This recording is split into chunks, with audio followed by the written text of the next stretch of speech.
बच्चों, आज हम पढ़ेंगे सूरदास के पद। सूरदास, जैसा कि हम जानते हैं कि जन्मांध थे, अर्थात वे जन्म से अंधे थे, लेकिन बावजूद इसके उन्होंने कृष्ण की लीलाओं का इतना भावपूर्ण और इतना सरस वर्णन किया है कि हम खुली आंखों से देखते हुए भी उन लीलाओं का इतने अच्छे से वर्णन नहीं कर पाते। तो आइए हम पढ़ना शुरू करते हैं सूरदास के पद।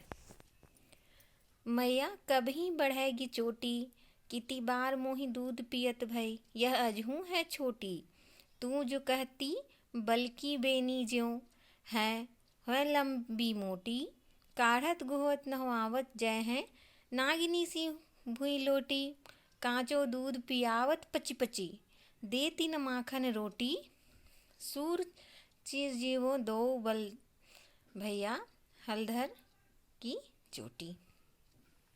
तो क्या कहते हैं यहाँ, सूरदास जी ने कृष्ण की लीलाओं का बहुत सुंदर वर्णन करते हुए कह रहे हैं यहाँ कि कृष्ण जी अपनी माता यशोदा से यह कह रहे हैं कि मैया कब ही बढ़ेगी चोटी, मेरी चोटी मैया कब बढ़ेगी। क्या बोल रहे हैं कि मैया मेरी चोटी कब बढ़ेगी। यहाँ पे आप देख सकते हैं कि ब्रज भाषा का प्रयोग किया गया है। कृष्ण क्या कह रहे हैं यशोदा से, मैया मेरी चोटी कब बड़ी होगी। कितनी बार मोहि दूध पियत भई, यह अजहू है छोटी। मुझे कितनी बार दूध पीते हो गए, लेकिन यह आज भी छोटी है। तू जो कहती बल्कि बेनीज्यो, वह है लंबी मोटी। आप तो कहती हैं कि तुम दूध पियोगे तो तुम्हारी जो बेनी अर्थात जो चोटी है, बल का यहाँ अर्थ है बलदाऊ अर्थात बलराम। तो कृष्ण जी क्या कहते हैं अपनी माँ से कि तू जो कहती बल्कि बेनी ज्यों, तू तो कहती है कि जैसे बलराम की चोटी है वह है लंबी मोटी। वह का मतलब है कि होगा, उसी के जैसे लंबी और मोटी मेरी चोटी भी होगी। कैसे होगी, जैसे बलराम की चोटी है वैसे ही मेरी चोटी भी लंबी मोटी हो जाएगी। काढ़त गुहत नहवावत जय है, नागिन सी हुई लोटी। काढ़त गुहत मतलब कि बाल झाड़ते और गूंथते और अच्छे से नहाने से अर्थात बाल धोने से, अगर तुम अच्छे से नहाओगे, बाल झड़वाओगे और अपनी चोटी बनवाओगे तो यह जो तुम्हारी चोटी है वह नागिन सी लंबी हो जाएगी। भुई अर्थात जमीन, यह जमीन को छूने लगेगी, जमीन पर यह लौटने लगेगी। यह कितनी लंबी हो जाएगी, जमीन तक लंबी हो जाएगी।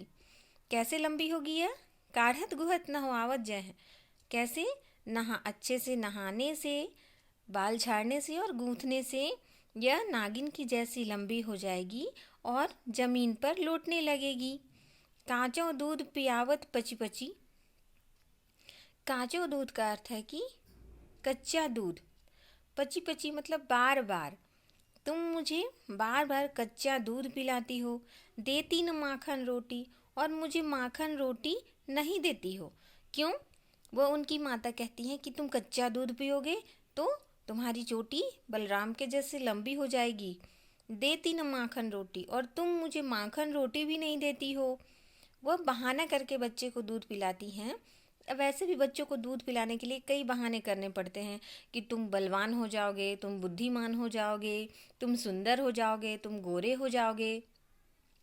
ऐसे कितने बहाने हमें लगाने पड़ते हैं। तो वैसे भी यशोदा माँ यहाँ पे बहुत सारे बहाने लगाती हैं और ये क्या कहती हैं कि कांचो दूध, कच्चा दूध पिवावत, तुम मुझे ज़बरदस्ती बार बार कच्चा दूध पिलाती हो और मुझे माखन रोटी नहीं देती हो। सूर चिरजीवो दो भैया, सूरदास जी कहते हैं चिरजीवो मतलब लंबी उम्र हो, चिरजीवो मतलब लंबी उम्र होना। दोनों भाई, सूरदास जी कह रहे हैं कि दोनों भाई अर्थात कृष्ण और बलराम, दोनों भाई की लंबी उम्र हो।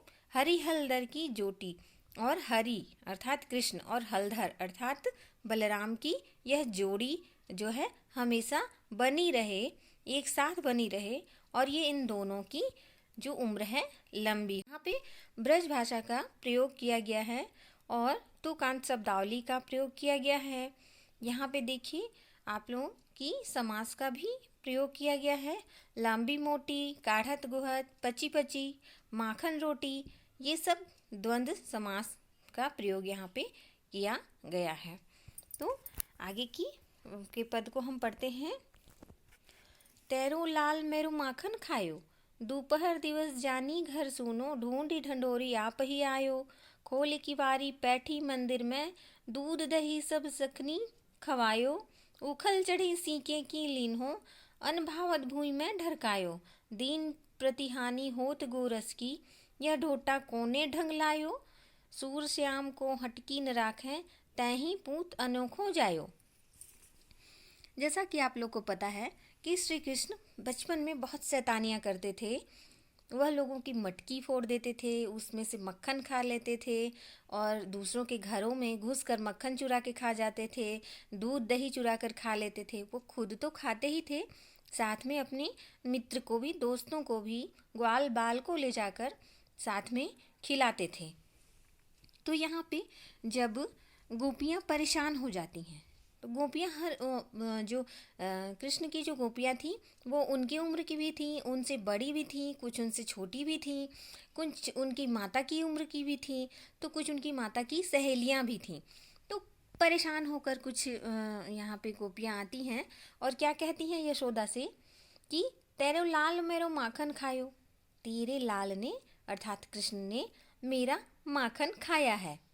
दोपहर दिवस जानी घर सुनो, ढूंढ ढंढोरी आप ही आयो।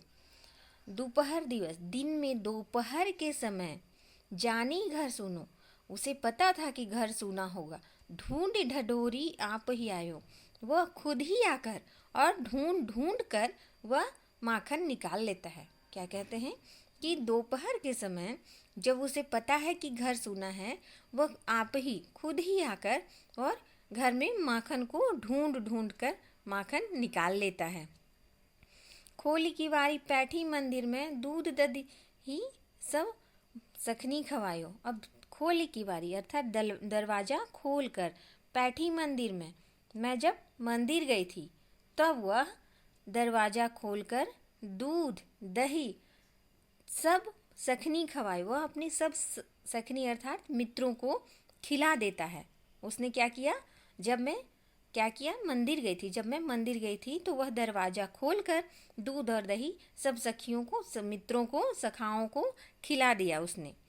उखल चढ़ी सीके कौलीन है, अनभावत भूमि में ढरकायो। भूमि का अर्थ है यहाँ पे जमीन, अनभावत जो हमें अच्छा नहीं लगता।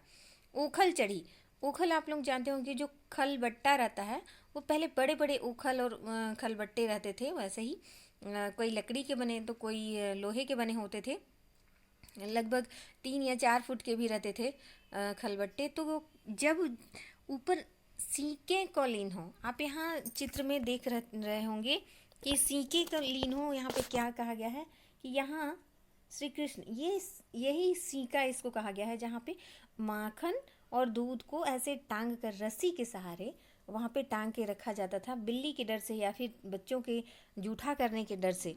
उसी को सीका कहा जाता था, उसको छीका भी कहते हैं और हम अपनी भाषा में सिकहर या कुछ ऐसा भी कुछ कहते हैं इधर की भाषा में। तो ये क्या आप देख सकते हैं कि यहाँ कैसे यहाँ लकड़ी के पाटे पर चढ़कर श्री कृष्ण क्या कर रहे हैं, ऊपर से माखन उतार रहे हैं। तो वही गोपी क्या कहती हैं कि ओखल चढ़ी सीकों कलीन हो। अब वह अगर वो नहीं पहुंच पाता है तो ओखल के ऊपर चढ़कर और सीके पर से वह मक्खन उतार लेता है। अनभावत भूमि में ढरकावे, और जो उसे अच्छा नहीं लगता वह उसे जमीन में गिरा देता है। यहाँ आप देख सकते होंगे चित्र में कि कुछ यहाँ जमीन पे भी गिरा हुआ है। तो वही कहती हैं कि वह ओखल पर सीके के ऊपर से, सिकहर के ऊपर से मक्खन दूध दही उतार लेता है और जो उसे अच्छी नहीं लगती वह उसे जमीन पे ढरका देता है अर्थात गिरा देता है।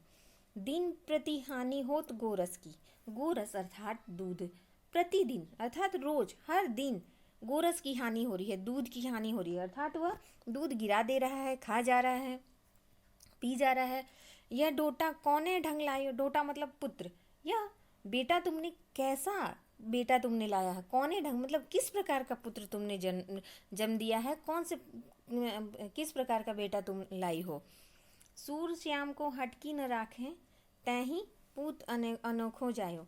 यहाँ सूरदास जी कहते हैं कि अगर, हटकी मतलब डांटना, और अगर तुम श्याम को डांट कर नहीं रखोगी, समझा कर नहीं रखोगी, तो ये तुम्हारा जो अनोखा पुत्र है एक दिन जरूर जाएगा, अर्थात एक दिन मुझसे पिटाई खाएगा या फिर डांट खाएगा या फिर कुछ भी उसे हानि हो सकती है। अर्थात यशोदा, तुम इस अपने पुत्र को समझाकर अपने घर में रखा करो। सूर श्याम को हटकी न राखें। सूरदास जी कहते हैं कि अगर तुम श्याम को, कृष्ण को डांट कर नहीं रखोगी तो तुम्हारा यह अनोखा पुत्र एक दिन तुम्हारे हाथ से जाएगा। यह थे आपके सूर के पद। अगले पाठ में हम फिर मिलते हैं, तब तक के लिए हैव अ गुड डे।